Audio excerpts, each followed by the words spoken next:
ये एजेंसियां हैं, उनकी सरकारों में एजेंसियां संरक्षण प्राप्त थी, हमारी सरकार में सजा देने के लिए मतलब अवसर प्राप्त है। आज के दिन में आप देखो किसी अपराधी की जाति नहीं होती है। हाँ, अगर अपराधी की जाति बताकर उसे आप सुरक्षित करते हैं, इसके मतलब आपने अपराधियों को ही अपने यहाँ भर्ती कर रखा, अपराधियों के सहारे ही सत्ता प्राप्त करते थे। अब अपराधी खत्म हो रहे हैं, इसके मतलब आपकी सत्ता और राजनीति खत्म हो रही है। तो मंत्री कह रहे हैं सरकार में कि अपराधी खत्म हो रहे हैं, जाति धर्म देख के कार्रवाई नहीं होती है। लेकिन अब अनुज प्रताप सिंह के परिवार से भी बयान आ रहे हैं। अनुज प्रताप सिंह की बहन अमीषा ने एनकाउंटर पर सवाल खड़े किए हैं। अनुज की बहन ने कहा है कि वारदात में शामिल सभी लोगों का एनकाउंटर होना चाहिए। आज ये सुनने के बाद जैसे लग रहा है कि लोगों के जमीन पर से एकदम चक गई हो। जो कानून है उनको ऐसा नहीं करना चाहिए। अगर वो मिल गए थे, झूठी दिखा रहे हैं कि फायरिंग हुई, मुठभेड़ हुआ, कोई छिप रहा है डर की कि हमारा एनकाउंटर ना हो जाए। ये झूठा हुआ क्यों फैला रहे हैं कि फायरिंग हुई, मुठभेड़ हुआ, कुछ नहीं हुआ। उसमें फिर पुलिस को भी मारना चाहिए था ना, पुलिस का एनकाउंटर क्यों नहीं हुआ। पिछले कई सालों में उत्तर प्रदेश में ऐसा नहीं है पहली बार किसी सरकार में एनकाउंटर हो रहे हैं। अलग अलग सरकारों में एनकाउंटर होते रहे हैं। कुछ लोग सवाल जो खड़े कर रहे हैं आज उनको जवाब दे देते हैं कि आखिर जो लोग एनकाउंटर पर सवाल पूछ रहे हैं, जाति धर्म की बात करते हैं, शुरू से लेकर अब तक, यानी जो लोग सवाल खड़े कर रहे हैं उनकी सरकार से लेकर अब तक कितने एनकाउंटर प्रदेश में हो चुके हैं।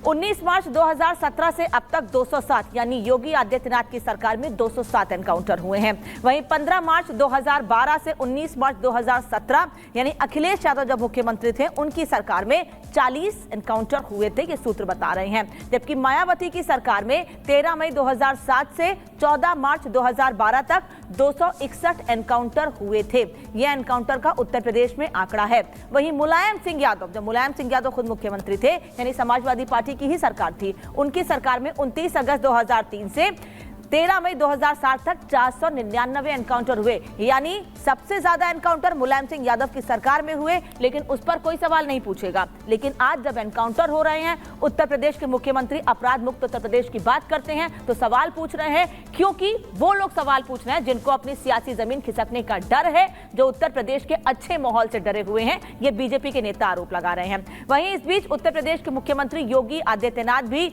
इशारों में सपा को जवाब देते हुए दिखे हैं। सोशल मीडिया एक्स पर उन्होंने ट्वीट किया है, उन्होंने जवाब दिया है उन लोगों को जिन्होंने एनकाउंटर पर सवाल खड़े किए हैं। उन्होंने रामधारी सिंह दिनकर की एक कविता के जरिए जवाब दिया है और ये बताया है कि वो लोग जो जाति का रोना रोते रहते हैं, जो जाति पर सवाल खड़े करते हैं, उनको कैसे उत्तर प्रदेश की सरकार जवाब दे रही है। पाते हैं सम्मान, तपोबल से भूतल पर शूर, जाति जाति का शोर मचाते केवल कायर क्रूर। ये मुख्यमंत्री योगी आदित्यनाथ ने रामधारी सिंह दिनकर की कविता सोशल मीडिया पर लिखकर बिना नाम लिए उन लोगों को जवाब दिया है जो एनकाउंटर को जाति से जोड़ते हैं।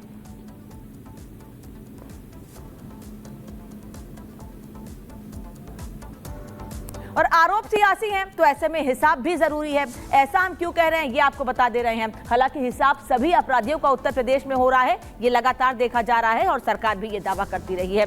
एनकाउंटर के सवाल पर एसटीएफ ने साफ जवाब दिया है। उत्तर प्रदेश एसटीएफ ने आंकड़े जारी कर दिए हैं और 7 साल में 49 अपराधी ढेर किए गए हैं। ये साफ बता दिया है उनको जवाब जो सवाल पूछ रहे हैं। 7000 से ज्यादा अपराधी अब तक दबोचे गए हैं।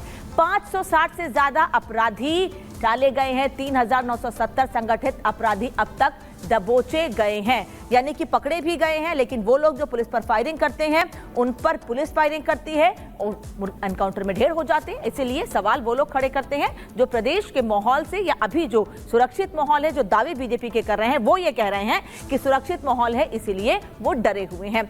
एनकाउंटर को अयोध्या से सपा सांसद अवधेश प्रसाद ने गलत बताया है। कहा है कि न्याय संगत नहीं है एनकाउंटर, सजा देना भगवान और कोर्ट का काम है, जाति धर्म की राजनीति नहीं करती है समाजवादी पार्टी। इनकाउंटर किसी भी जाति का हो, किसी की जान लेने का अधिकार या तो परमात्मा प्रभु को है या कानून है, अदालत को है, और बीच में किसी को जान लेने का अधिकार नहीं है। इनकाउंटर चाहे किसी का हो, चाहे ठाकुर का हो, पंडित को हो, पासिक हो, यादव को, मुसलमान हो, इनकाउंटर गलत है। इनकाउंटर होना नहीं चाहिए। और कोई गलत काम कर रहा है तो उसको कानून के शिकंजे में लाकर उसको फांसी चढ़ा दो, आजीवन कारावास करा दो, लेकिन से मारने का अधिकार किसी को नहीं। मुख्यमंत्री योगी आदित्यनाथ ने जवाब दिया समाजवादी पार्टी को। तो थोड़ी देर के बाद अखिलेश यादव ने भी सोशल मीडिया पर उन्नाव एनकाउंटर पर अपनी बात कही है। उन्नाव एनकाउंटर पर अखिलेश यादव सवाल खड़े कर रहे हैं। उन्नाव एनकाउंटर पर समाजवादी पार्टी के नेता हमलावर हैं। इसके पहले मंगेश यादव के एनकाउंटर पर सवाल पूछ रहे थे, लेकिन अब सोशल मीडिया पोस्ट के जरिए उन्नाव एनकाउंटर पर भी सवाल पूछ रहे हैं। वो कह रहे हैं फर्जी एनकाउंटर नाइंसाफी है। अखिलेश यादव इसे फर्जी एनकाउंटर बता रहे हैं। कमजोर लोग एनकाउंटर को शक्ति मानते हैं। अभी तक ये लोग पहले एनकाउंटर को जाति से जोड़ रहे थे, अब वो सीधे सीधे सरकार पर सवाल उठा रहे हैं और वो कह रहे हैं कि ये नाइंसाफी है। कमजोर लोग एनकाउंटर को शक्ति मानते हैं। समाजवादी पार्टी के मुखिया अखिलेश यादव ने सरकार पर सवाल उठाए हैं और बार बार एनकाउंटर पर समाजवादी पार्टी के तमाम नेता हमलावर हैं। लेकिन अब अखिलेश यादव ने भी सोशल मीडिया पर इस एनकाउंटर यानी अनुज प्रताप सिंह के एनकाउंटर पर सवाल खड़े किए हैं, जबकि पहले के एनकाउंटर को उन्होंने जाति से जोड़ा था।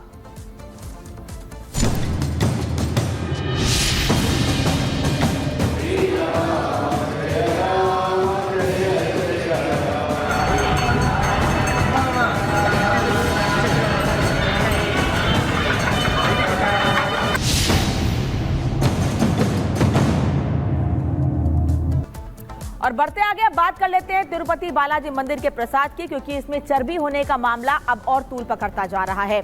मामले की तह तक जाने के लिए अब एसआईटी का गठन किया गया है, जो पूरे मामले की जांच करेगी और जल्द ही सरकार को अपनी रिपोर्ट सौंपेगी। हालांकि अशुद्ध प्रसाद को लेकर अब सीएम चंद्रबाबू नायडू और पूर्व सीएम जगन मोहन रेड्डी भी खुलकर एक दूसरे के आमने सामने आ गए हैं और एक दूसरे पर आरोप लगा रहे हैं।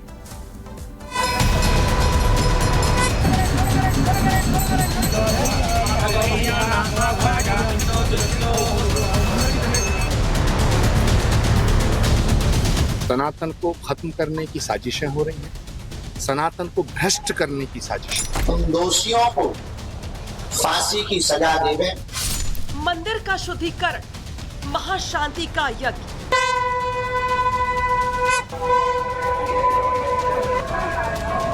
महापाप पर एक्शन, सियासत का चरम।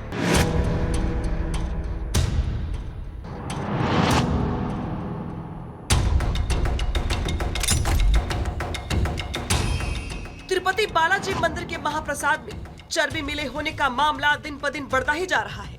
एक तरफ आंध्र प्रदेश सरकार बालाजी के मंदिर में हुए जघन्य महापाप के किरदारों का चेहरा सामने लाने के लिए फैसले पर फैसले कर रही है, तो वहीं दूसरी तरफ इस मुद्दे पर आंध्र प्रदेश से लेकर दिल्ली तक सियासत भी गर्म हो गई है।